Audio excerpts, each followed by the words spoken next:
South Wales, we have endeavoured to deliver our lunchtime lectures online while our presentation venue, the Anzac Memorial Sydney, has been closed and other COVID-19 restrictions have applied. This has not been easy. Our presenters are busy people. Finding the time to talk to a computer has not always been possible. Dr. Simon Longstaff AO from the Ethics Centre provided us with this insight into ethics in the ADF in 2020. Please stay at the end of the presentation to hear more about Dr. Longstaff. Well, hello. My name's Simon Longstaff and I'm discussing today the topic of military ethics, especially as it applies within the context of the Australian Defence Force. My background for doing this is based on almost 30 years of investment in time with the Australian Defence Force, most recently working with the Command and Staff College and CDSS, but particularly with preparation of people for deployment to Iraq and Afghanistan during the period when Australian forces were most active there. You might ask, why was a philosopher from the Ethics Centre brought into this particular piece of work in terms of pre-deployment preparation? And the reason really goes back to some of the most significant lessons that have been learned probably since the French experience in Algeria, but reinforced in Vietnam by the American experience, and which has now been translated into understanding which informs documents such as the US Marine Corps and Army Counterinsurgency Manual, which has a particular chapter about ethics, which actually includes within it an image of the French in Algeria with the headline, "Lose moral authority, lose the war." So in talking about ethics today in the military, we're not, in my view, particularly discussing the values and principles that are there because of some concern we might have for alignment with the broader Australian community, although that is an important consideration. It's equally important to understand that ethics plays a very significant role in both the strategic and tactical environment for Australian forces, especially when deployed overseas.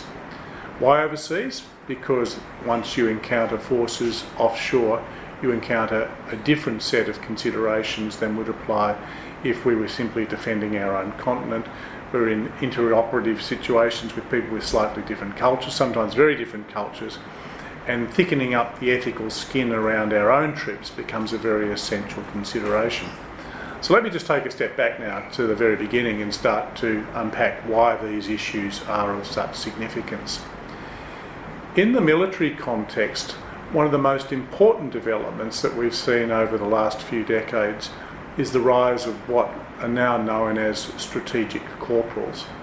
There was a time, of course, when people like Wellington or Napoleon Bonaparte as generals would determine strategic outcomes as they sat upon their horses or within their carriages, writing orders, passing them off to orderlies for distribution around the battlefield. And really, no matter what a particular corporal might do, no matter how individually heroic their conduct or cowardly, whatever it was very unlikely in and of itself to change the strategic environment. The fate of nations really lay in the hands of generals rather than anyone of lower rank. Now, of course, we all know now that that is completely different today, where a corporal who, for example, loads up an image of them burning a Quran in some place where they might be posted, can in fact, and do in fact, and have in fact generated strategic effects of such significance that the matters boil out from the initial incident and can be dealt with ultimately in the offices of presidents and prime ministers, chiefs of defence. And recognising that creates a new environment. The strategic corporal is a person who has no particular high rank, no particular depth of experience. They've not necessarily been given an especially significant job to perform in the course of operations. And yet the decisions they make, as we've seen in the case I've cited, can have strategic effects. And so the large question that people have been trying to answer is, well, how do you actually start to manage that? And I'll come back to the answer to that question in a moment, because I think there's one other dimension about this strategic environment which is worth noticing. It's very difficult to predict exactly what Australian forces will be called upon to do in the future, but one thing is clear: our recent history has made it necessary to engage in asymmetric warfare, where the amount of force deployed by one side or another has been disproportionate. So if we think about Australian forces contending with groups like the Taliban or ISIS, one thing we know is that Australian forces are better trained, better armed and better supported than their opponents. We know that because of the quality of our material and training. We also know the strength of our alliances, and so do those who we oppose. So the Taliban and ISIS know that in any direct contest of arms, Australian forces and their allies will prevail. They will ultimately prevail. And so you adjust as they are, they're clever people. They're dealing with these issues on a daily basis, and that they know their strength doesn't necessarily lie in a tactical advantage in any kind of direct contest of arms. Instead, they look to exploit our greatest point of potential weakness. And in the case of a country like Australia or Britain or the United States, as liberal democracies, our greatest point of weakness is actually in terms of our moral authority, both as perceived within the force itself, but especially at home. And why do we know this? Because we have the lessons of history, and notably we can still go back, as many people do, to the circumstances that arose in Vietnam, where a military superpower, the United States of America, with all of the weapons it could possibly want at its disposal, with its vast wealth, with its personnel, it was nonetheless defeated. And I think it's fair to say that what defeated it was not an absence of arms, but a loss of will, especially back at home. And the thing that more than anything else sapped that will in the homelands of the United States of America was the perception that began to form and solidify within the general public that this was an unjust war being waged by unjust means. And so you just have to look at the implications of events like the massacre that took place at My Lai, and we'll come back to look at that a little bit later in this address, to realise that from that point onwards, people were able to conclude that whether we were looking at it from internally or from the external point of view of a potential adversary, that if you could destroy the moral authority of one of the liberal democracies when in the field, then eventually you would see a crumbling of resolve back at home, and eventually the political pressures would be such that those forces would be withdrawn. So, when we see the Taliban or the ISIS engaging in atrocities, when we see green on blue attacks from behind our own lines amongst people who appear to be our allies, when all of those things are occurring, we shouldn't think that this is just mindless acts of violence which are directed against us. We should instead realise that this is a deliberate tactical decision to attack liberal democracies at their weakest point. Because if you can engage in an atrocity or a green on blue attack, if you can provoke a response from the liberal democracies which is disproportionate or indiscriminate, then if you bring about so-called collateral damage, particularly the death of innocent women and children and others, and you capture those images and you broadcast them back into the homes of the citizens of the liberal democracies from which the forces have been sent, then you achieve your tactical end without necessarily having to fire a shot or contend in battle where you are likely to be defeated. Now, our military planners understand this world. They understand the lessons of the United States in Vietnam, where to this day people still ask, will this be another Vietnam? Every time America goes abroad, people still have that latent question, is this another Vietnam? Because it's become emblematic of the phenomena I've just been describing. We also reckon with it. And so Australian forces, which have a different tempo and a different approach to the way in which we engage, So let's not think that the way we fight wars is the same as the Americans. They are all about force, overwhelming application of force. Unfortunately, often in ways which are somewhat indiscriminate, whereas Australia, we tend to be far more delicate, if you like, although still effective in what we do. But we understand that dynamic that I was just describing. And we have developed for ourselves, under our own rules of engagement, under our own approach to preparing people for deployment, a set of approaches which, at least while we were involved, was designed to try and thicken the skin of every single person who was deployed. Now, what's this skin that I'm talking about, this ethical skin that needs to be thickened?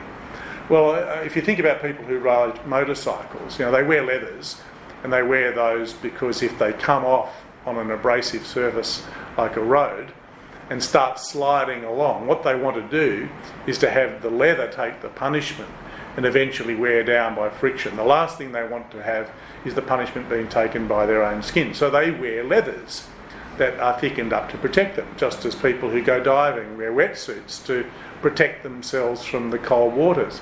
Well, the same thing can be done when you're in an ethically challenging environment.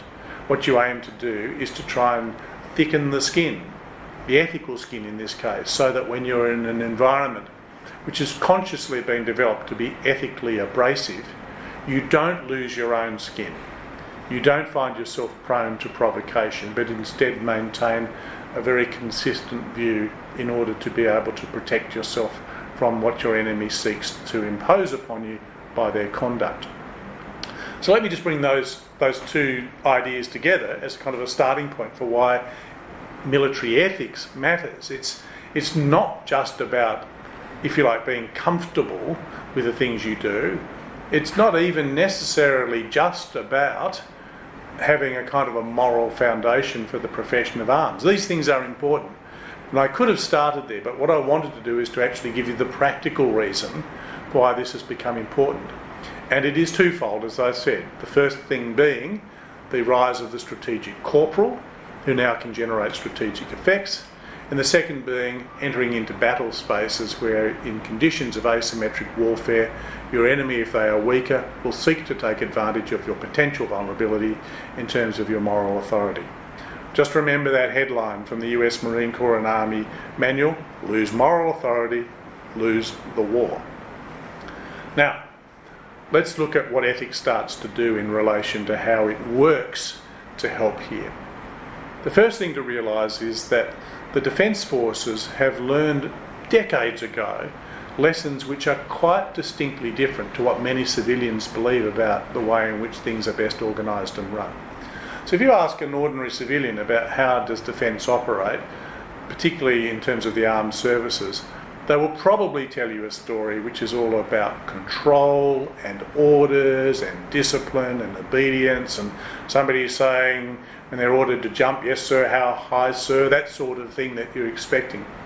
Now, of course, military planners put in place detailed plans for every operation that they're going to engage in. Of course, there is discipline within military formations, and there is a hierarchy, and there's respect for rank and all the rest.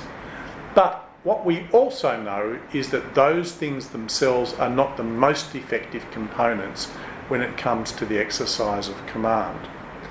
What's most important is to translate command intent into common intent, and that is not done by your planning nor by your system of discipline and control. In fact, if one thinks about it, there are two distinct wedges which operate in relation to command and control. If we think about control, the control wedge being all of the plans and all of the structures for control that we imagine every day, those things will be rules and regulations, rules of engagement, lots of different systems and things of that kind. That wedge, if you imagine it here, might have one thick end here, and then it tapers right down to this point when it's actually largely ineffective. And then you've got a command wedge which sits over the top, which is very thin at this point, so it gets thicker as it goes that way. So imagine two wedges laid on top of each other. The command wedge includes all of those elements to do with the culture of a formation, the character of the people who are being formed. It's the creative expression of will in the pursuit of an objective. That's what command is about. And as you can see, things like will and creativity are not able to be captured under the wedge called control. Now, within control, although there is all the planning that typically goes place, people also understand that von Clausewitz's famous dictum applies, that no plan survives first contact with the enemy. So you can do all the planning, you can have all of your systems in place, but, this is why the wedge starts to get thinner and thinner, the more intense the engagement, the longer it goes on, the more things start to vary from what was planned, and the more you're relying not so much on the system of control, which can be completely degraded, but instead you're weighing more and more on the command wedge, which gets thicker and thicker, so much so that you can be at a point where everything has broken down. The whole chain of command has been damaged or destroyed, and yet you will still have forces in the field, and you still want those people, despite the fact that their plans have been effectively sidelined, despite the fact that there's no one there to exercise supervision or control, you still want those people at that point in time able to operate because they have internalised the common intent by which they need to act. So, yes, we have these other things in place and we do all the planning, but we also know, again, in the circumstances of something like warfare, where it's probably the most terrible thing that can happen to any human being, that systems, policies and structures are not by themselves going to do all the heavy lifting that's required. Instead, far more important is the way in which one is leading and is led, and the culture of the formations that are deployed. And that is why, I think it's back now in 1998, the Australian Defence Force changed its doctrine around leadership. Now, the formal doctrine of the Australian Defence Force about defining leadership is expressed in more or less exactly the terms I'm going to use. I might get an odd word wrong, but the definition of leadership for the Australian Defence Force is the exercise of influence over others. No, it's not control. It's the exercise of influence over others in order to gain their willing consent. Again, notice it's not their obedience, it's their willing consent in the ethical pursuit of missions. So if I just run that whole thing through, the exercise of influence over others in order to gain their willing consent in the ethical pursuit of missions. Now, why is that word ethical there? Well, I've given you some of the reasons. As I say, it's not just about having an alignment within the Australian Defence Force with the general values and principles of Australians, where I think as a nation we're not angelic, we're not demonic, we're just like most people around the world, we're basically decent people, and I expect that our Defence Forces reflect and should reflect that basic decency which informs the nation as a whole.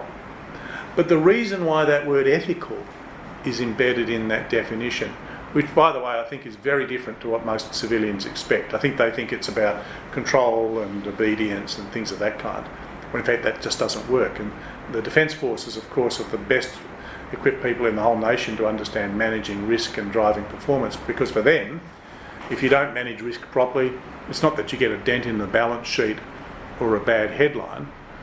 You have people who are killed or wounded. And so managing risk, there's a relentless focus not just on theory but on what actually works. And what I'm going to describe is the thing that works, which is why they've adopted that framework, that model, that definition of leadership. So we understand this kind of, why the ethics part? Well, it's to do with the two things I talked about before, about the Strategic Corporal, who might be right at the end of that process where the plans are broken down and is now having to work with a section or a platoon and get them still to operate, or any equivalent in the other services. And it's about the asymmetry of power and how that can affect the way warfare is operated and weakness. But it's also about seeing things. And one of the challenges in military ethics is the need to stop people from becoming conditioned in ways that make them blind to the strategic environment and the tactical environment in which they operate.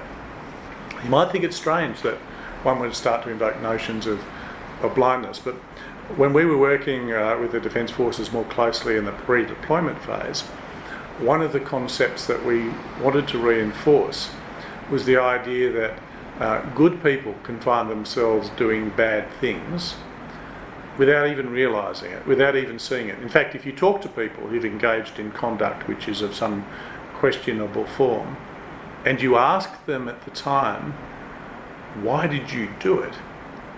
Then even if they look back and recognise it now, that there was something inappropriate or even deeply wrong about what they did, they will describe to you how that at the time they just didn't see it. And some people think, oh, well, they're just rationalising their own poor conduct. They're just trying to find some excuse for what they did. It's not true. They actually are telling you the truth when they say, I didn't see it. And what's so interesting about ethics in defence, but in other areas too, is how hard it has to work to help people to actually see even very significant strategic risks. Now, the way I've tried to capture this is using a lesson I learned quite inadvertently while visiting Taronga Zoo in Sydney. In those days when I would take my children, there was an exhibit which had tigers. They were living behind a kind of a glass wall, and you could see them in there pacing around within sort of bamboo and other things. But there was one section on the glass wall where there was a piece of perspex, and when you stood in front of this perspex, it basically showed you the world as seen by the typical prey of a tiger, something like a sambar deer, because the prey does not see in colour. It sees in black and white, and lots of animals do see in black and white. We're very fortunate as human beings and a few other creatures to be able to see the world in the full spectrum of colour. And the thing about the tiger was, we look at it and we think, wow, it's vivid, it's those bright orange stripes and the white and the black, and you can see them moving. Yet when you stood behind that piece of perspex and the tiger moved into view, it just disappeared. You just see a flicker of movement. Why? Because you had all of that information around the colour being filtered out. So let me ask you this. Imagine now that through your training and your experience, you've actually been conditioned so that all you ever see in the jungle is the green. You might be brilliant at seeing all sorts of different types of green, light green, dark green, olive, things like that. Fantastic for that. But if you've been conditioned only to see green and there's a tiger in the jungle, then it will largely be invisible to you. And let's think of now the tiger as a strategic risk that's just waiting there, unseen. Now, unfortunately, we tend to talk about the elephant in the room. That's something that everybody can see but won't name. The real risk is the tiger, the thing that no one sees, even though it's capable of having devastating effects. So within military ethics, beyond all the things about the laws of armed conflict and notions around proportionality and discrimination, beyond all of the things which you probably already know about, for example, even that the underlying defining good that the profession of arms is meant to secure is peace itself. And this goes back, of course, to just war theory. As you know, just war theory has a number of components, but at its highest level, it's not merely that you are defending, and that's the first thing, you're entitled to defend yourself, but you also have to believe that by engaging in war, that the quality of the peace that you will secure at the end of the conflict is superior to that which would have prevailed otherwise. In other words, you can't justifiably fight a war if you think that the state of affairs at the end will be worse in terms of peacefulness than would otherwise have prevailed. And in those circumstances, you begin to see that the traditional understanding of the profession of arms as trying to secure peace as its overarching good becomes the most important thing. So you'll know all that, of course. What I'm talking about here with this tiger in the room is that ethics, again, is being seen here in its traditional form as a practical skill which allows you to see the tiger. Now, why does it allow you to see the tiger? Because if you go back and ask people who've engaged in wrongdoing, and I say, you don't have to look for villains here. It's a terrible tragedy that good people will find themselves doing bad things. And as I said, they won't even see themselves doing it. When you go back to them and you ask them to explain, how is it that you did this? They will tell you, well, I just didn't see it. Why not? Because everybody was doing it. Because that's just the way we did things around here. Now, there are two great enemies of ethics, two things which degrade it. The first is hypocrisy. The idea that an organisation of any kind says one thing and does something else. When people experience hypocrisy, when they say the people who are leading don't even believe the things they're saying, then it creates an acid, cynicism. It's like an acid that eats away at the bonds of any organisation or community. So typically where you find these environments where good people end up doing bad things, you'll find that they've initially been experienced to a poor form of leadership of a kind which has either enabled or tolerated hypocrisy, where they've said one thing and done something else. And it's not even always down to an individual leader's personal conduct, not what they say, not what they do. Sometimes the hypocrisy is being signalled by the systems, the policies and the structures of the organisation itself. Which is why when people in the military are thinking about all their systems, policies and structures, it's not just about designing them in terms of will they be effective in delivering a particular outcome. They are also messengers. They carry with them messages about values and principles. And you can inadvertently set up systems and policies and structures which are constantly undermining the legitimacy of the leadership. If you want to know how bad this can be, I mean, just look, you take an example, a non-military example, the fate of the churches, given their response to the sexual abuse of children and other vulnerable people. And these churches, they spent 2,000 years saying that love is more important than the law, that people are more important than property, that you should stand up and face the truth. And yet, when the moment came, when they were accused of the wrongdoing, what did they do? They put the law before love. They put their property before their people. They sought to protect their backs rather than face the truth. And so the initial wrongs, terrible as they were compounded by an organisation that seemed to refute its own teachings made over 2,000 years. And many people who were committed to their religious beliefs in those churches said, what, after 2,000 years you don't believe it? When you finally have the chance to show it, you don't do that? Well, if you don't believe it, how can we? And of course the damage was so much more than it would otherwise have been.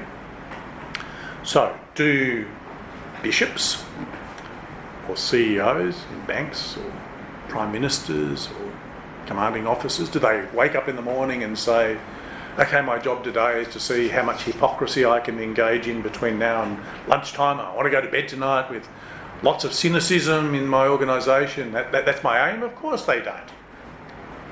They don't do that. They are subject to a far more subtle but significant second enemy of ethics. The first enemy of ethics is hypocrisy, but the cause of the hypocrisy so often is not deliberate intention, but instead it is unthinking custom and practice. As I said, when you ask the people, the good people often, who've done wrong things, why did you do it? They say, I didn't see it. Why not? Because everybody did it. Because that's just the way things were done around here. It's extraordinary how you can see throughout history people drifting into a state of affairs where they do not see the actual strategic threats they face, and where they operate in a way which has terrible effects because of the kinds of phenomena I'm describing. One of the most famous, of course, from military affairs is the I Massacre. I might just briefly describe what happened. 1968, a group of mainly middle-class Americans from across the cultural spectrum of the United States are trained in the United States on the mainland. They rotate through Hawaii. They come down to southern Vietnam And over the initial 3 months, they have 38 casualties, 4 killed, the rest wounded, by an enemy they never see. There's no direct clash. It's booby traps, it's sniper fire. And this group of young American men, they're angry, they're frustrated. They walk through a village and they don't really know whether the person walking past them pushing a bicycle is just a person pushing a bicycle, or is it someone who's been out there laying a booby trap? Is it a sniper? And so the ability to distinguish between friend and foe is being eroded. That abrasive effect is starting to work on their ethical skin. Meanwhile, Colonel Oran Henderson is given the job of trying to clear up an area on the American maps known as Pinkville. It's Song Mi province. The Americans have got the Reds in the north, where the communists are. They've got the Whites, the South Vietnamese army, the Americans, their allies down there. And there's this pink province, Song Mi province, tinged with communist sympathisers. And they're thinking, well, we'll sort this out by going in and actually cleaning it up. So Henderson, knowing about this company of men, commanded by Captain Ernest Medina, decides that they are, through their frustration and anger, just the kind of troops that ought to be sent in to undertake this task. And he's on record as saying that he thinks part of the problem with the American engagement in Vietnam up until this point has been a lack of aggression. So he's looking for aggressive troops. And as we now know, on a Saturday morning at 7:30 a.m, in come this company, Charlie Company. As I say, Captain Ernest Medina is commanding it. And over a 4-hour period, they kill between 400 and 500 people. Old men, women, children. They don't just kill them. They mutilate them. They cut out tongues. They cut off hands. They scalp people. You hear from Rifleman 4th Class Bernardo Simpson, who describes what he did. And when he says why he did it, and he's trying to explain it to himself, he's asked, were you trained to do this? He said, no, I wasn't trained to do that. Why did you do it? He said, I just went. A lot of people were doing it. I just followed suit. I had no purpose, he says. I had no sense of direction. And so he participates in the massacre. Now, not every American soldier did.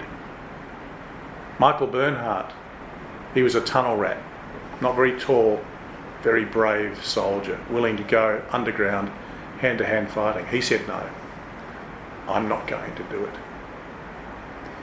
And he explains in this documentary called 4 Hours in My Life, which was made 20 years later in 1988. He says, he sort of explains, because no one could work out why it happened.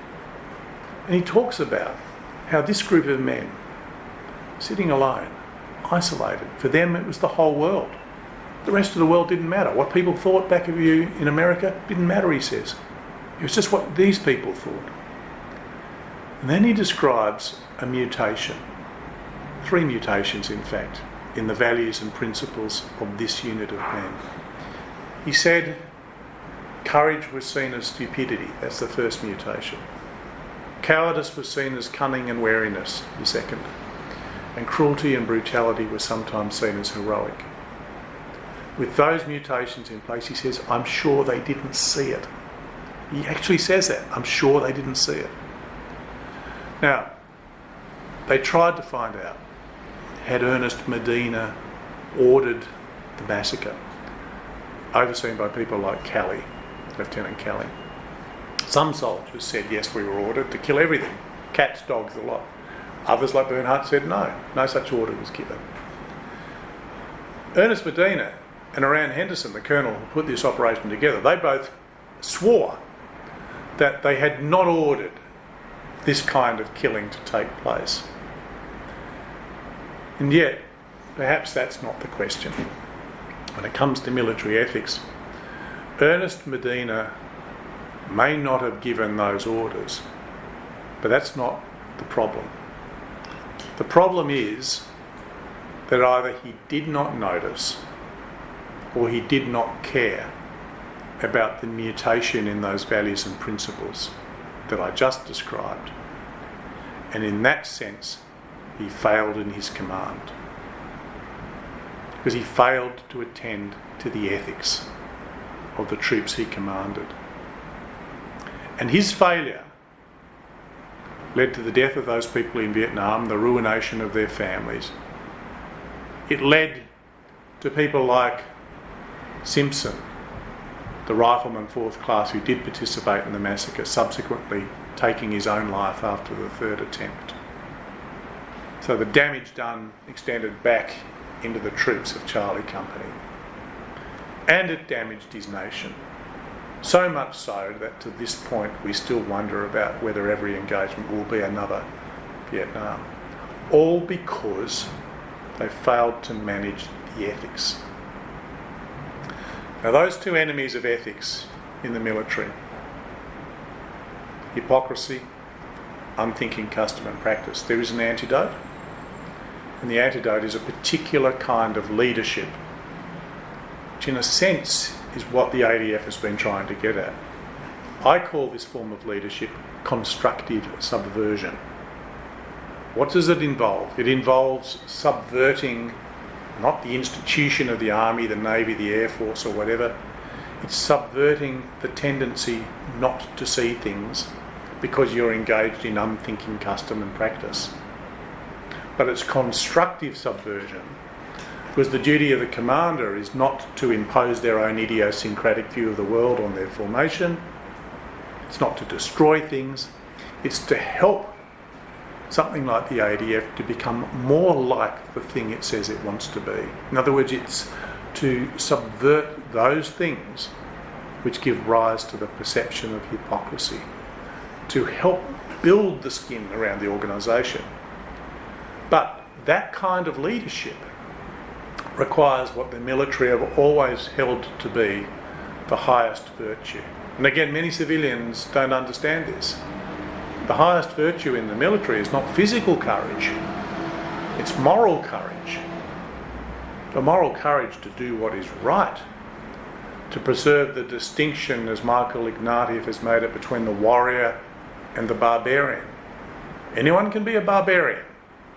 They can do a meal I Massacre. What makes you a warrior is ethical restraint.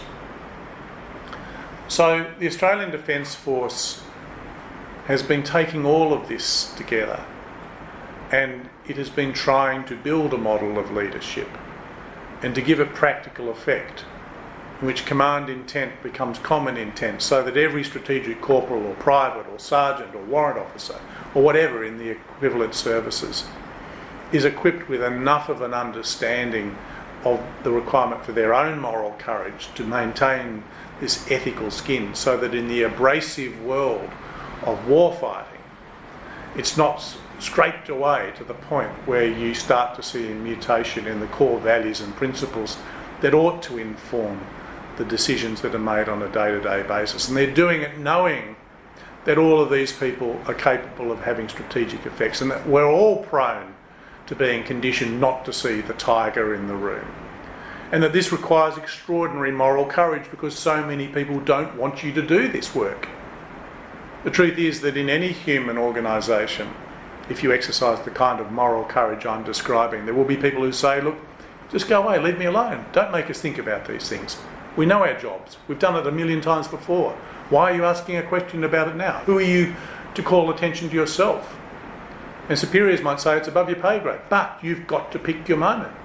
And so what we've been trying to do within the ADF is to invest in this capacity, because we don't want to create an environment where the ethics of the ADF are so thin that they scrape away at the first abrasion. We don't want them to be subject to the terrible effects of being the person, the good person who did the bad thing, and in doing so suffers the moral injury which ultimately then gives rise to post-traumatic stress and other disorders. You don't want people looking back on the decisions they made and saying, how did I become that person?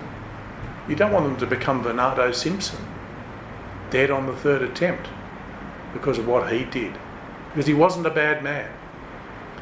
So ethics in the ADF, there's lots of doctrines you can actually go to. I mentioned those general principles around just war theory, but that's not what it's about. Those are useful, important things, and we should never forget them because they ground us. But it's also strategically significant that we invest in this area, that we build the capacity of our people to manage the ethical dimension, so that they're never put in a position where they suddenly find themselves doing things which bring shame upon themselves or their nation. We never want to lose the war because we lost our moral authority. Following a period studying law in Sydney and a brief career teaching in Tasmania, Dr. Simon Longstaff undertook postgraduate studies in philosophy as a member of the Magdalene College, Cambridge. Simon commenced his work as the first executive director of the Ethics Centre in 1991. He is a Fellow of CPA Australia, and in June 2016 he was appointed an Honorary Professor at the ANU, based at the National Centre for Indigenous Studies. Formerly serving as the inaugural President of the Australian Association for Professional and Applied Ethics, Simon serves on a number of boards and committees across a broad spectrum of activities. He was formerly a Fellow of the World Economic Forum. In 2013, Dr. Longstaff was made an Officer of the Order of Australia for distinguished service to the community through the promotion of ethical standards in governance and business to improving corporate responsibility and philosophy. Dr. Longstaff has been working with the ADF on ethical issues since the late 1990s. Quite a bit of effort going into the area of pre-deployment for soldiers, sailors and airmen who are going to be put into places like Afghanistan and other places where they will encounter the conditions of asymmetric warfare. The Ethics Centre is a not-for-profit organisation developing and delivering innovative programs, services and experiences designed to bring ethics to the centre of personal and professional life. Our activities span live events including IQ2 and the Festival of Dangerous Ideas, ethics consulting and education for organisations from all sectors and of all sizes, Ethicall, our free ethics helpline and advocacy campaigns. Across all our work, the same goals drive what we do: to bring people together, create space for open and honest conversations, and build the skills and capacity of people to live and act according to their values. We remain committed to injecting a pause into the centre of public life and allowing people to stop, connect with others and explore the ethical dimension of our everyday lives. More information can be found at www.ethics.org.au.